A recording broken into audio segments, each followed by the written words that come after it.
Las ponencias que van a ser presentados. Y en tercer lugar, porque es una extraordinaria ocasión para volver a encontrar a amigos, colegas muy queridos, Enrique Ayala de la Universidad Andina, Esther Ayón de la Universidad San Andrés de La Paz, Milton Luna de la Pontificia Universidad Católica de Quito, y Patricio Leal, ahora en la Universidad de Newcastle en Inglaterra. Es un privilegio realmente que la vida nos dé esas satisfacciones. Yo tuve el privilegio, como consecuencia de mi vida trashumante, de vivir largas temporadas en cada uno de los países de los Andes.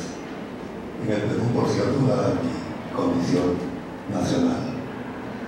5 larguísimos y gratos años en Ecuador, una misma cantidad en Bolivia y, como acaban de escuchar, 15 años en Colombia, particularmente en Bogotá. De manera que esta experiencia de primera mano, además de las lecturas y las discusiones, está en el trasfondo de lo que van a escuchar.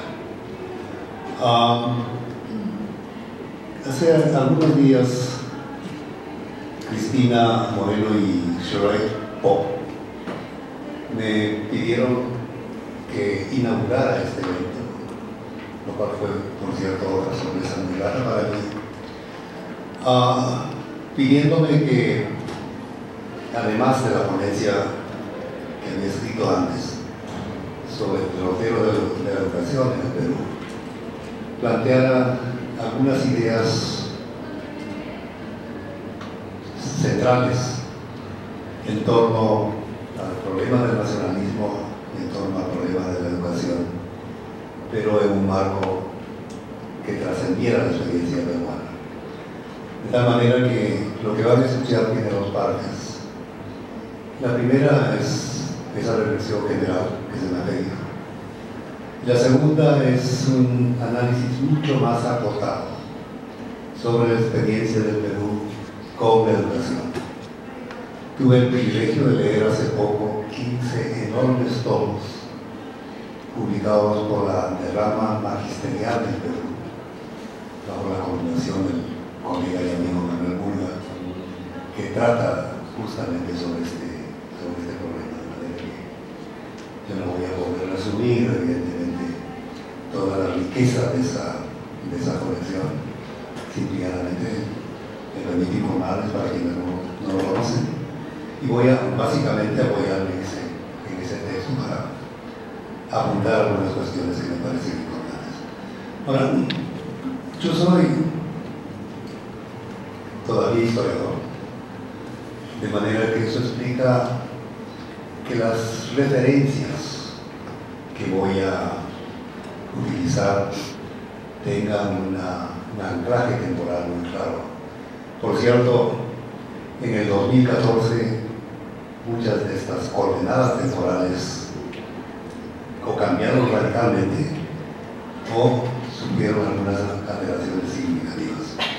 Con todo, creo que la matriz permanece, y eso es lo que explica que proceda esta lectura. Como saben, el área andina, dentro del conjunto de América Latina, es un área homogénea,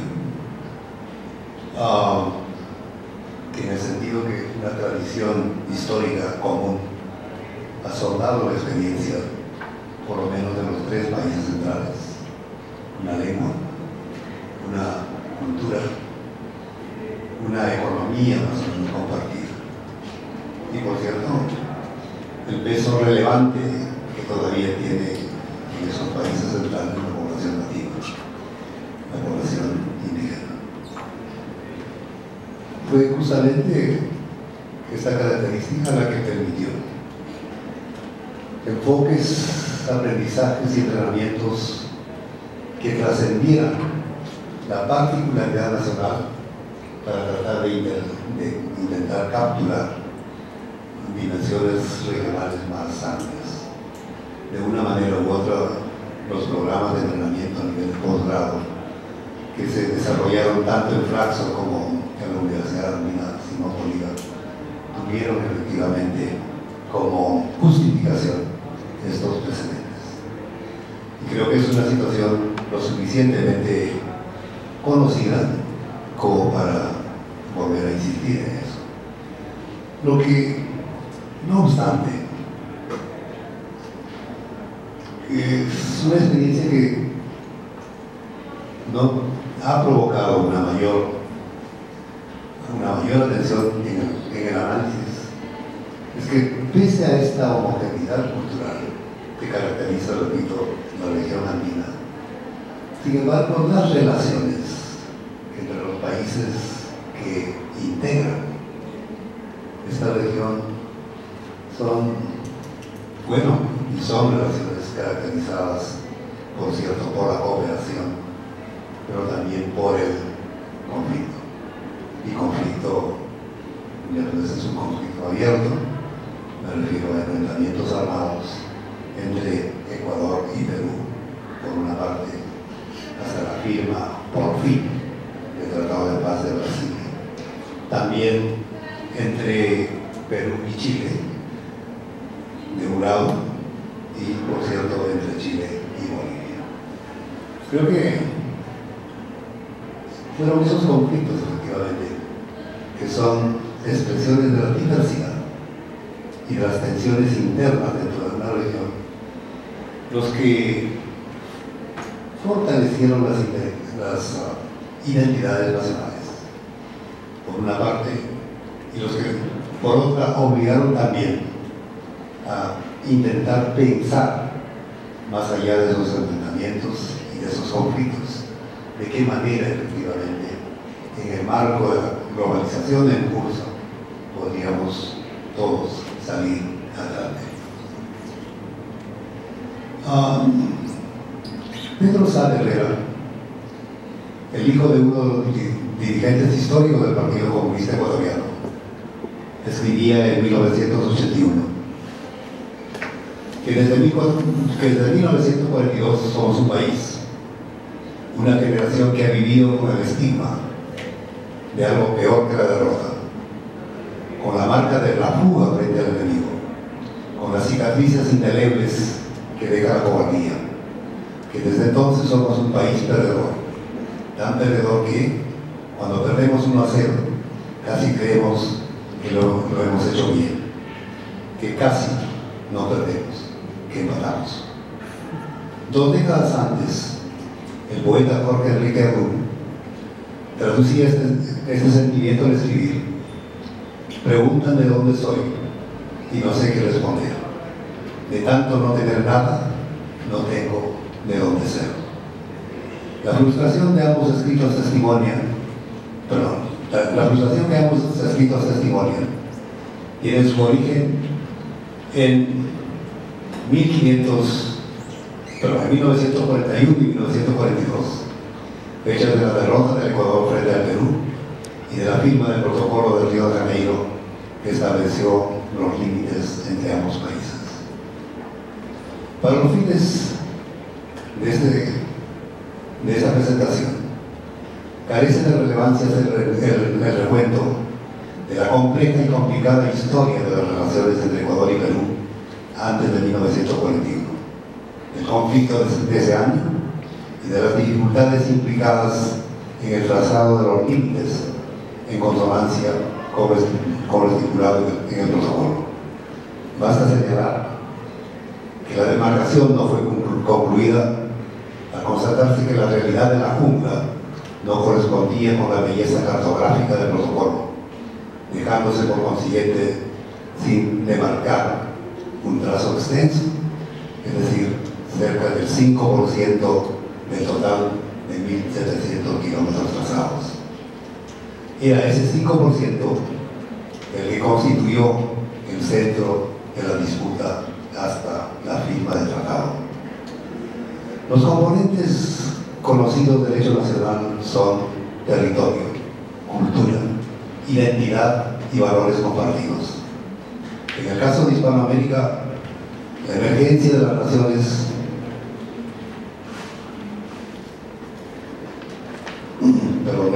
la emergencia de las naciones fue el resultado directo de la ruptura del pacto colonial establecido por la metrópoli durante 3 largas centurias. Pero se trataba, como no dejó de reconocerlo Simón Bolívar, de naciones bastante volátiles.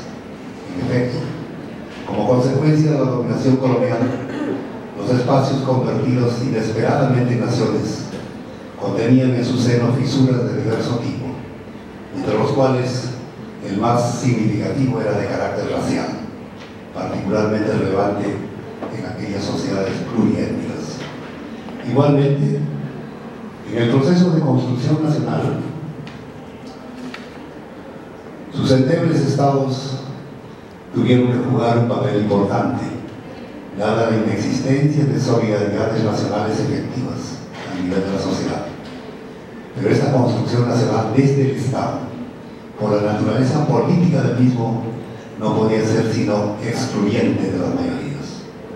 Finalmente, puesto que los virreinatos del Perú, la Nueva Granada y Río de la Plata, para mencionar a las tres grandes unidades políticas de la América del Sur, hispanohablante, configuraban más que bien macro territorios integrados, las diversas regiones coloniales que aspiraban a ser naciones no tenían otra alternativa que recurrir a la mutilación de estos espacios virreinales a fin de dotarse de espacios nacionales dignos de tal nombre. Como se sabe, el principio utilizado para este despedazamiento nacional es el uti possidetis, según el cual el territorio nacional debía coincidir con la demarcación de las audiencias establecidas dentro de los virreinatos. De esa manera, se postula, el Ecuador contemporáneo debe asentarse sobre la antigua audiencia de Quito. Si bien el derecho internacional consagra como un principio válido de división al uti possidetis, no es exagerado argumentar que se trata de una convención. Sin ánimo de introducir sarcasmos en asuntos solemnes, uno podría legítimamente preguntarse si las demarcaciones del virreinato peruano y a fortiori del Tobandisuyo no constituyen igualmente parámetros susceptibles de ser tenidos en cuenta para la constitución nacional de los territorios. Pero por arbitrario que sea, el reconocimiento internacional de este principio exige su aceptación, si se quiere que esas naciones, por precarias que sean, aprendan a convivir civilizadamente. No obstante, la configuración territorial de los nuevos estados, a partir de los dominios ocupados por las antiguas audiencias coloniales, no dejó, como no podía ser de otra manera, de plantear problemas formidables. Por razones más que obvias, los cartógrafos más finos del lejano siglo XVI carecían de los instrumentos para plasmar en sus cartas, con la precisión adecuada, los múltiples vericuetos de una de las geografías más complicadas del planeta. Pero incluso si esa dificultad hubiera podido sortearse, el tránsito de la audiencia de la República no fue ni inmediato, como tampoco estuvo exento de conflictos. Y el Ecuador constituye justamente un ejemplo extremo de esta dificultad. Como sabe todo niño de escuela, el 24 de mayo de 1822, en las faldas del Cerro de Pichincha, tuvo lugar la batalla decisiva que sancionó la libertad de los quiteños frente a España. Pero se trató aquí también de una libertad muy peculiar, porque inmediatamente Quito fue integrado a la República de la Gran Colombia, compuesto por lo que más tarde serían los países de Ecuador, Colombia y Venezuela. Ahora bien, los 8 años que separan Pichincha de la disolución de la Gran Colombia en 1830, según documenta Roger Paul Davis en su tesis doctoral inédita, fueron años de desazón y de desgarramiento para los quiteños. Estuvieron inconformes con la subordinación impuesta por Santa Fe de Bogotá, pero al mismo tiempo tampoco quisieron deponer sus lealtades y rivalidades regionales. La conciencia y la determinación regional de Cuenca, Quito y Guayaquil, en efecto, no pudieron ser obliteradas en nombre de una inexistente unidad nacional. El mismo nombre, Ecuador, que el nuevo país adopta al sancionarse la secesión de la Nueva Granada, no hizo sino traducir en extremo el compromiso precario de una nación de ese tipo. Al igual que la línea geodésica, el nombre, al carecer de la densidad histórica de Quito y Guayaquil, hacía más viable un compromiso forzado por las circunstancias. Fue ese el Ecuador que en 1830 reivindicó como suyo los territorios de la audiencia de Quito, además de una pesada deuda externa no buscada, y que fue el costo de su imprudente adhesión a la Gran Colombia. Pero aún así, las peripecias no hacían sino comenzar. En efecto, desde el controvertido protocolo Pedemonte Mosquera de 1830 hasta el otro protocolo de 1942, la historia de los reclamos del Ecuador para mantener la intangibilidad de los territorios comprendidos en la antigua colonia de Quito fue a la vez permanente y frustrada. Reclamos, por otra parte, que parecían cancelados con la victoria militar del Perú en 1941 y la firma y aprobación por parte del Ejecutivo y del Congreso de ambos países del discutido protocolo. Hacia 1960, en efecto, nadie cuestionó seriamente la validez de este documento, incluso habiéndose tratado la frontera entre Perú y Ecuador en su gran totalidad. Pero ese año, José María Velasco Ibarra, un colorido caudillo ecuatoriano, y cuya vida prácticamente se confunde con la historia política del Ecuador del siglo XX, en un rapto de euforia en Riobamba, de la consternación de la Cancillería ecuatoriana, decidió declarar nulo el protocolo de Río de Janeiro. Desde esa fecha, la nulidad del protocolo y la convicción de Ecuador habían perdido la mitad de su territorio, como consecuencia de los apetitos desmedidos de su vecino del sur. Se convirtieron en los fundamentos de un credo nacionalista inconmovible, piadosamente repetido en textos escolares y universitarios, con la venia y aprobación del Estado ecuatoriano y de sus gobernantes. Incluso las conmovedoras páginas de la historia de Quito, del fraile Juan de Velasco, fueron desenterradas para encontrar en la secesión de la Atahualpa quiteña, frente al Huáscar cusqueño, los orígenes lejanos de una nacionalidad inocultable que ya había encontrado en las montañas de los Andes su predestinación y su derrotero. El problema con esta curiosa retórica nacionalista radica en su frontal desencuentro con la realidad. En efecto, la oposición Quito-Guayaquil ilustra con fuerza las enormes brechas regionales del Ecuador, en una dimensión difícilmente encontrable en cualquier otro país de América Latina, con la excepción tal vez de Colombia, cuyos estados soberanos eran efectivamente tales, a contar con banderas, con gobernantes, con constituciones.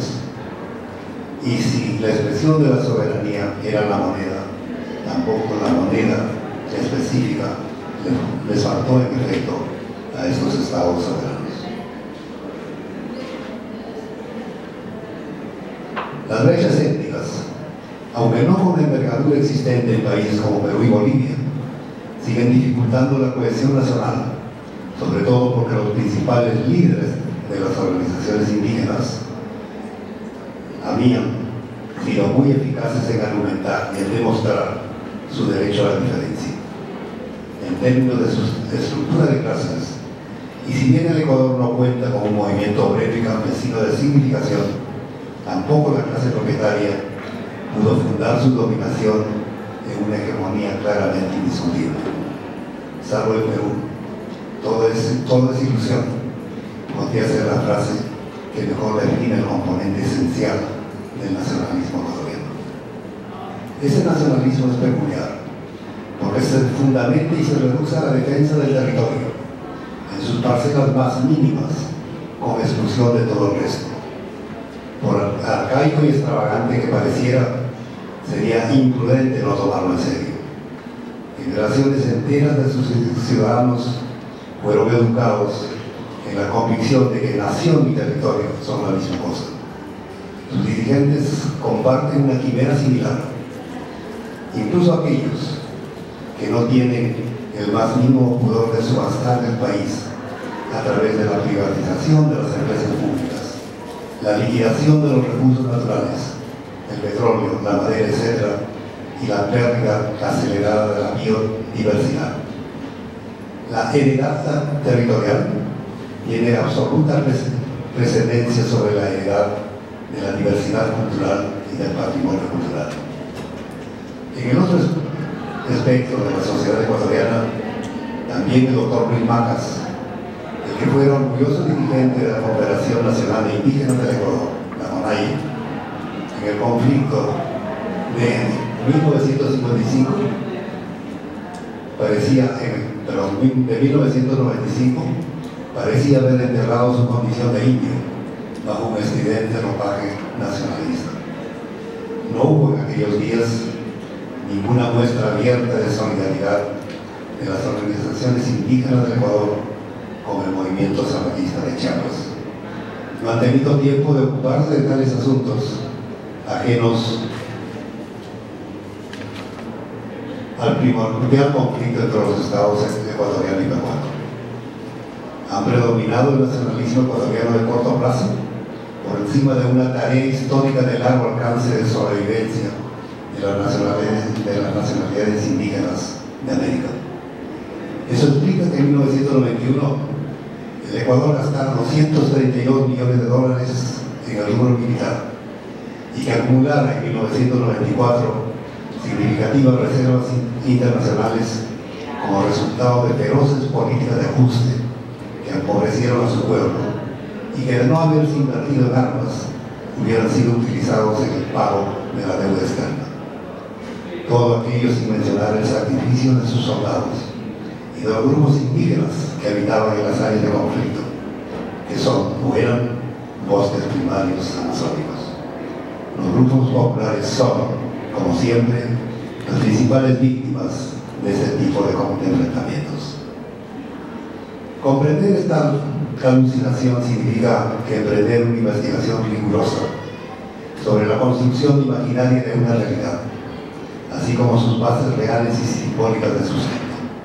Significa también pensar el haz de intereses de actores políticos tan diferentes como la clase política y sus diferentes partidos, las Fuerzas Armadas, la burocracia civil encarnada en la Cancillería, las clases sociales y los estamentos étnicos, la prensa hablada y escrita, las fuerzas internacionales que operan en el país y el papel de ese curioso nacionalismo latinoamericano que nació, no como resultado de una confrontación contra la metrópoli, como fue el caso de todo nacionalismo serio, sino de las sospechas y los rencores contra vecinos que comparten su miseria y su pobreza, su lengua, su religión, su color de piel y gran parte de su historia.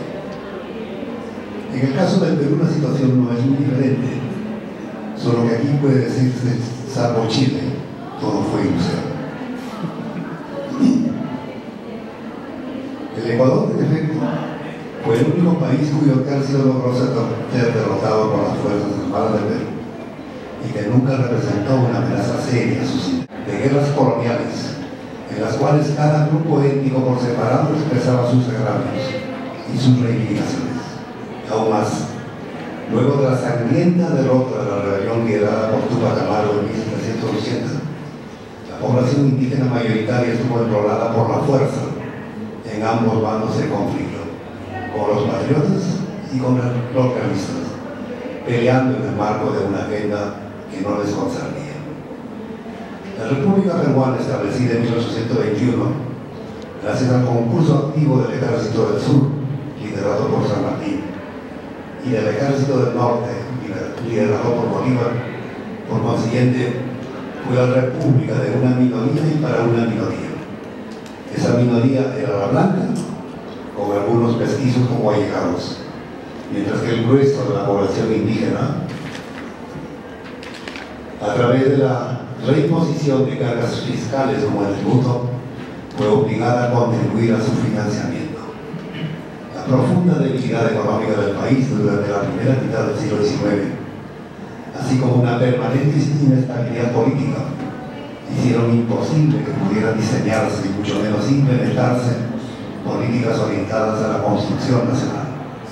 Más aún, los clivajes coloniales avivados por el terror que inspiraron la rebelión de Túpac Amaru entre la población blanca hicieron impensable que blancos, indios y negros pudieran pensarse como iguales, es decir, como peruanos.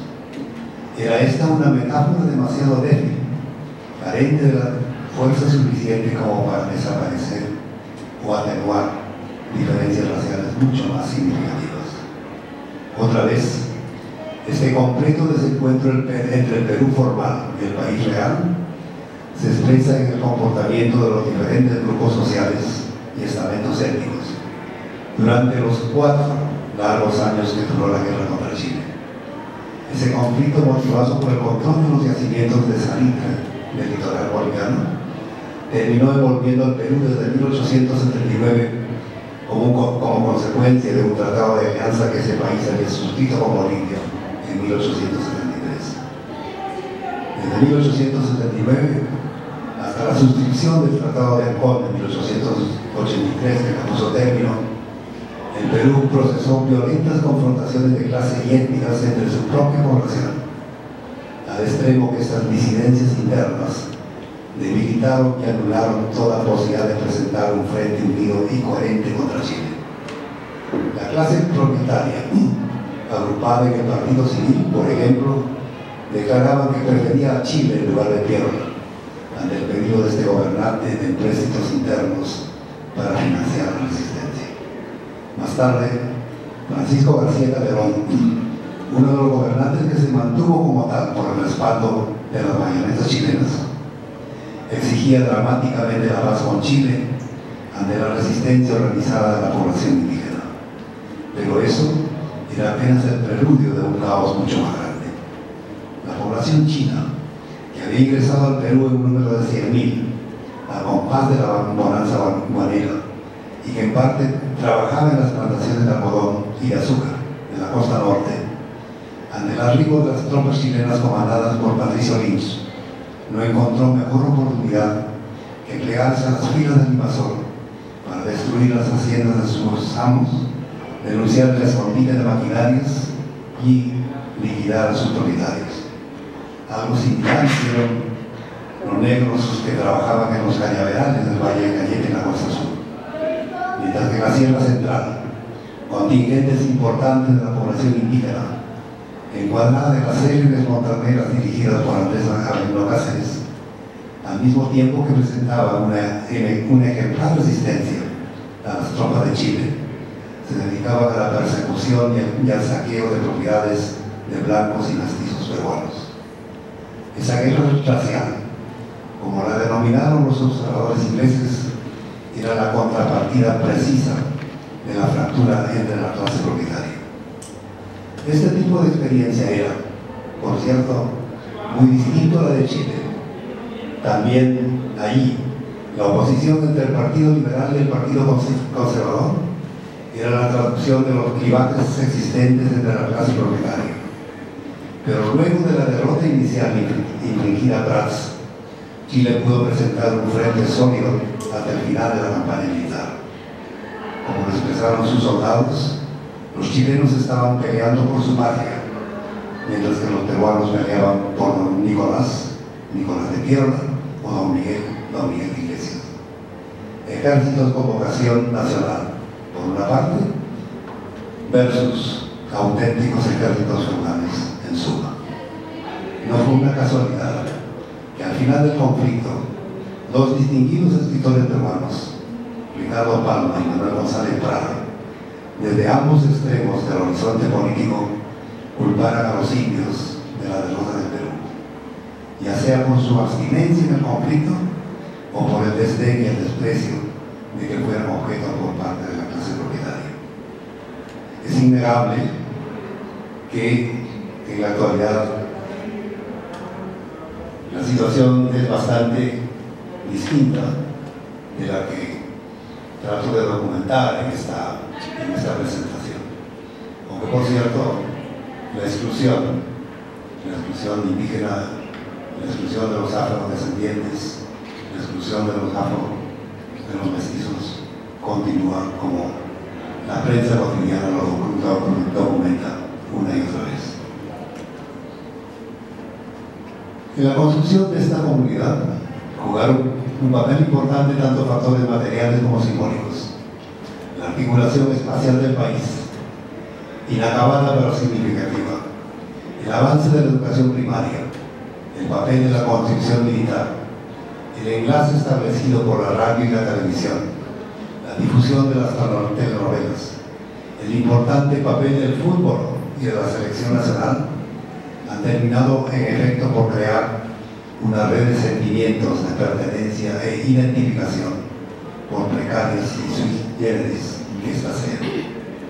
Con todo, y es esto lo que importa, estos lazos nuevos de comunidad imaginada no han logrado de manera completa e irreversible revocar las oposiciones étnicas y también regionales que aún siguen fracturando al país. Los indios no están más encerrados en las montañas de los Andes, al margen de todo aquello que ocurre en Lima o en los principales centros urbanos. Ahora están en Lima y con los mestizos hacen parte de la gran mayoría de esta urbe, tal y como lo predijera con cierto optimismo el malogrado escritor José María Rivas. Pero están ahí como protagonistas y partícipes de una cultura muy peculiar, que ni es enteramente marginal, como tampoco nacional. Luis Pázara, un conocido ensayista peruano, lo llamó una cultura achorada, con idioma, creencias, normas distintas y opuestas a las de la comunidad dominante.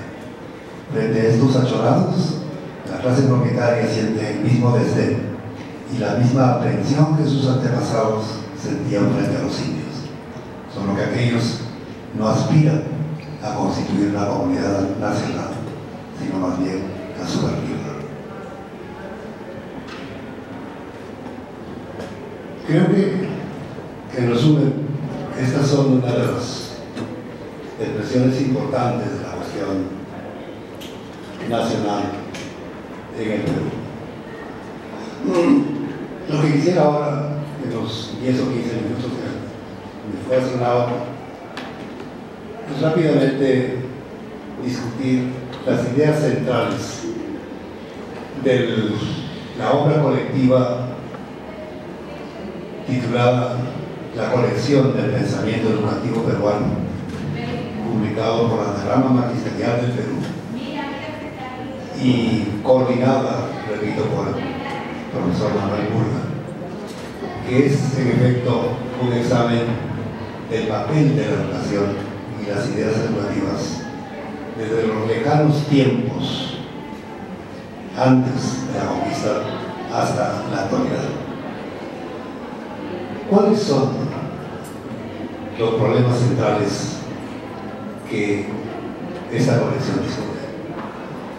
La primera, los dilemas fundamentales que en torno a la educación afectaron al Perú y a su población. Como dije, desde los lejanos tiempos hasta el presente. La segunda, cómo la educación peruana podía enfrentar y eventualmente resolver estos problemas. La tercera, las diversas expresiones como este pensamiento sobre la educación fue formulada. ¿Quiénes pensaron y qué tipo de demandas establecieron? Durante el conjunto del periodo colonial, el dilema radicó en cómo formular una educación que permitiera de parte de los vasallos una inequívoca fidelidad al monarca. Es decir, un tipo de educación instrumental que efectivamente convirtiera a los vasallos en disciplinados súbditos del rey, por una parte.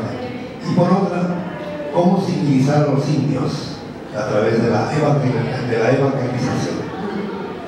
problemas discutidos de manera ejemplar, por ejemplo, con Luis Miguel Barrio. También la educación de ese tiempo presentó una tensión entre fomentar la obediencia al rey de España, por una parte, y rescatar la memoria del Inca vencido, por otra, la castellana. Como no podía ser de otra manera, a mediados del siglo XIX se empezó a considerar también la relación entre la Iglesia y el Estado. Pero fue la guerra, otra vez, del Pacífico entre 1879 y 1884, la que constituye la discusión sobre la educación, como en torno a otros contextos, un importante punto de inflexión. Era necesario, en efecto, explicar y explicarse las razones de la derrota, y esa fue la tarea que asumieron desde perspectivas opuestas Manuel González Prado, Ricardo y su hijo Clemente Palma, y también Javier Prado.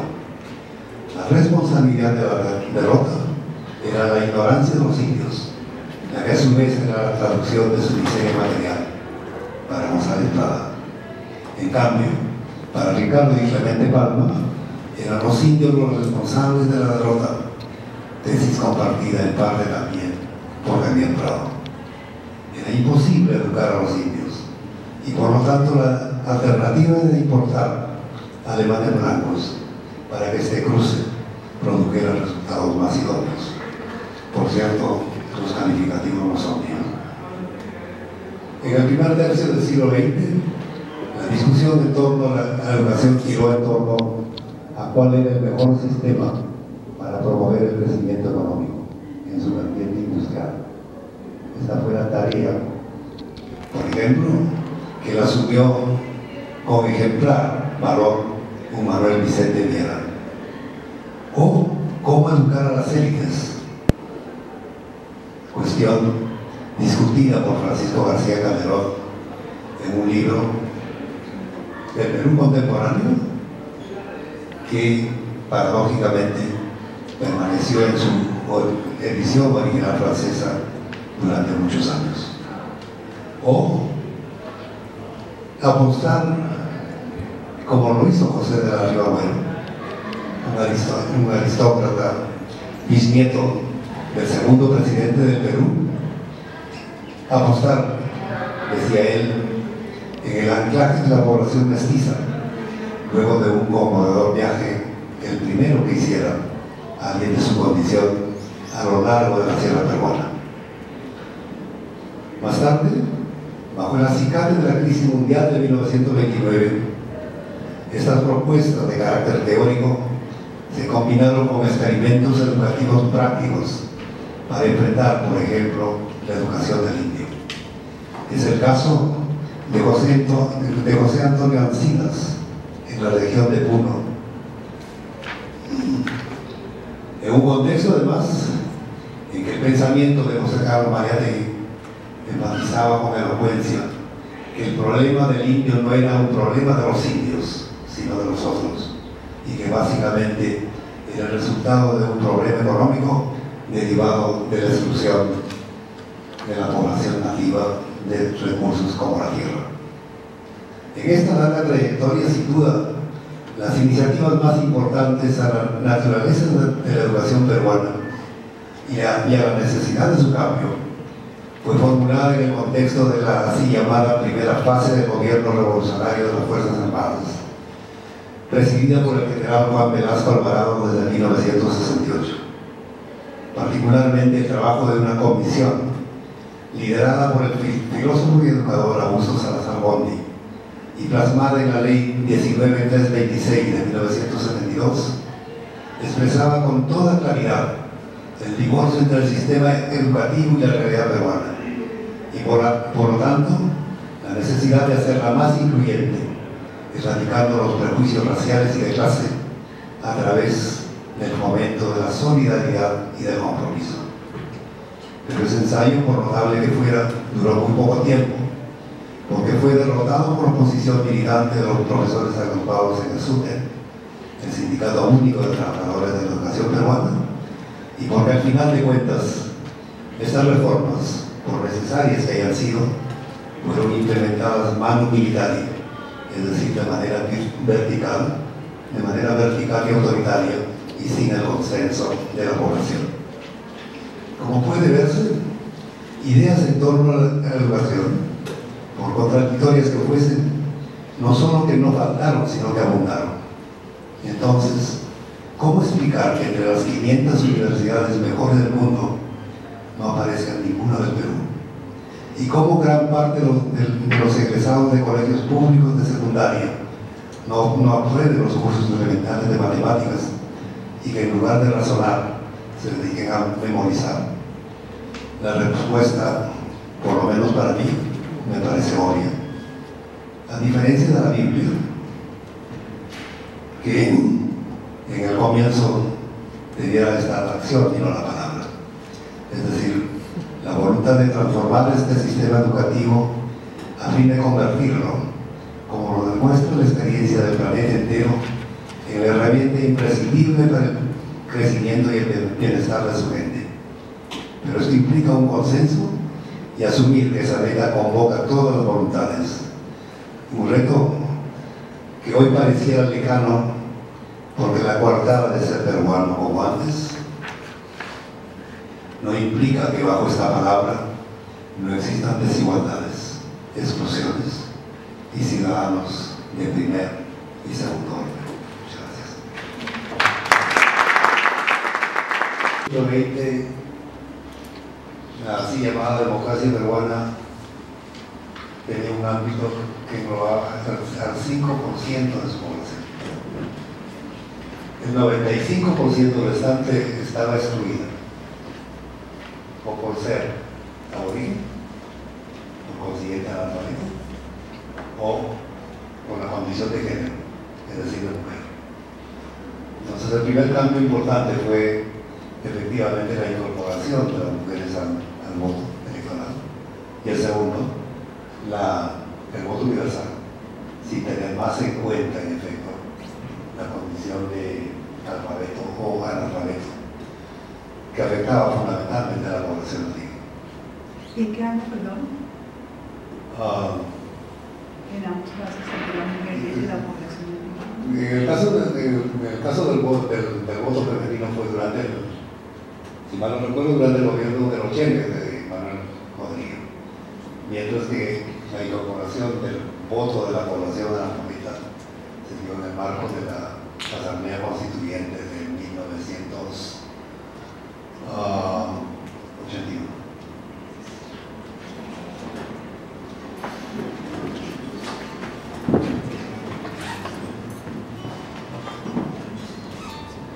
Gracias. Bueno, en primer lugar, una felicitación no a Gracho, sino a los organizadores por haberme invitado. Obviamente la apertura ha sido magistral. Yo quisiera hacer una pregunta, pero antes voy a responder a lo que a mí me toca como ecuatoriano. En Ecuador, una mujer heroica se tomó el voto a la brava en 1924. Y en 1928 la Constitución recogió el derecho de las mujeres a votar. Primero fue optativo y luego ahora es obligatorio como los varones. Teóricamente en la ciudad ecuatoriana no hubo exclusión por ser indígenas, a los indígenas obviamente, pero como decía Nacho, la mayoría de la población estaba negada por ser mujer durante el siglo XIX por el voto censatario, pero en 1978 se concede el voto de los analfabetos, que sigue siendo optativo. En Ecuador el voto es obligatorio. Toda una discusión a propósito de la elección colombiana, ¿no? Si debería o no ser obligatorio, pero en Ecuador ha sido obligatorio desde los años 40 del siglo anterior y ahora sigue siendo optativo para los mayores de 65 años, los analfabetos y los menores de 18 años y mayores de 16, que también pueden votar. Bueno, eso como información. Pero la verdad que yo quería hacerle una observación general. A la larga, en todo este problema surge una tensión, ¿cierto?, entre la construcción nacional, que nuestro introductor enfatizó mucho, y la sociedad diversa. Entonces, claro, normalmente la solución ha sido imponer una visión estatal, como nacional, ¿no es cierto? Pero lo que yo quisiera preguntarte es, ¿cómo ves en las experiencias que conoces? Y creo que aquí es el que más conoce comparativamente los países. Si hay alguna experiencia más o menos exitosa, parcialmente exitosa, completamente exitosa, de haber incorporado la diversidad a los proyectos nacionales. Eso en la historia, eso sería interesante de constatar, ¿no es cierto? Porque a la larga, si no estamos en un diálogo de sordos, si la educación del Estado siempre será estatal y no se fija en lo diverso, si la sociedad siempre está reclamando un espacio que no tiene, pues, el sistema educativo es un diálogo de trílogos, ¿no es cierto? Yo quería preguntarte qué experiencia has visto donde se puede, donde se ha logrado de alguna manera una posibilidad de conectar las dos visiones.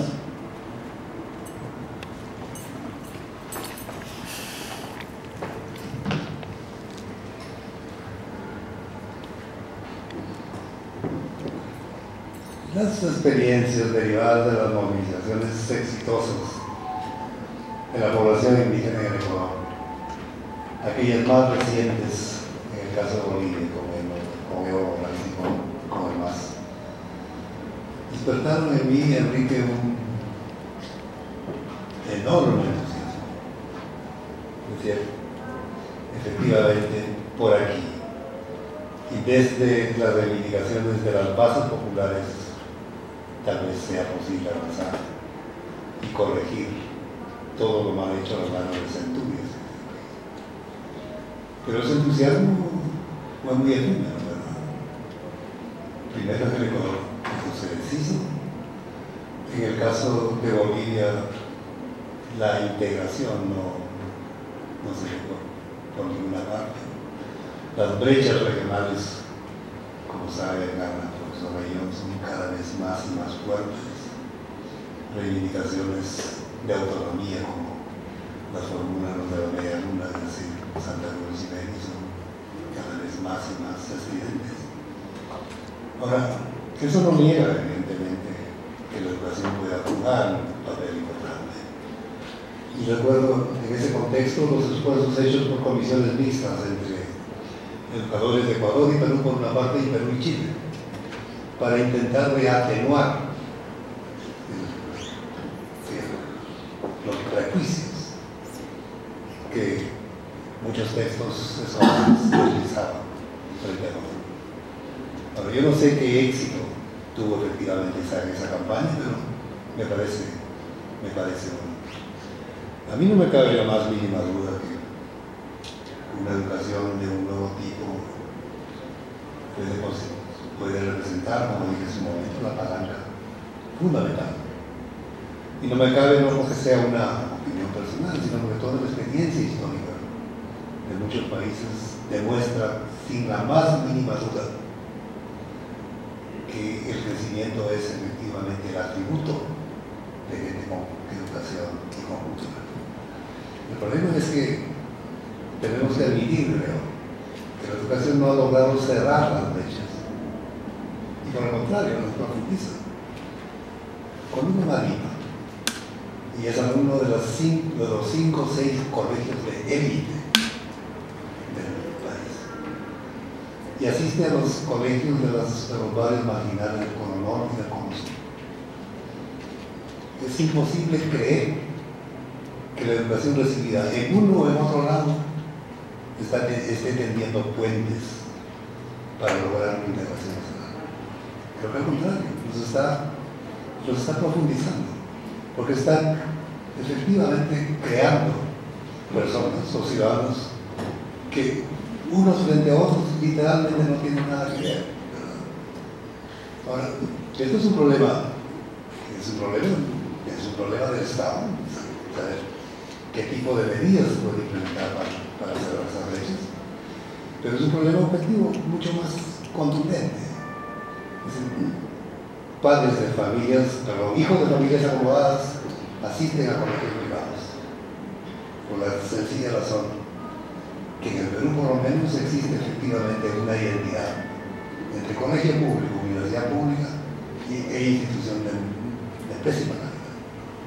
De manera que la conclusión a mí me parece más o menos obvia, es decir, la educación en este contexto pareciera ser, efectivamente, una institución que reproduce la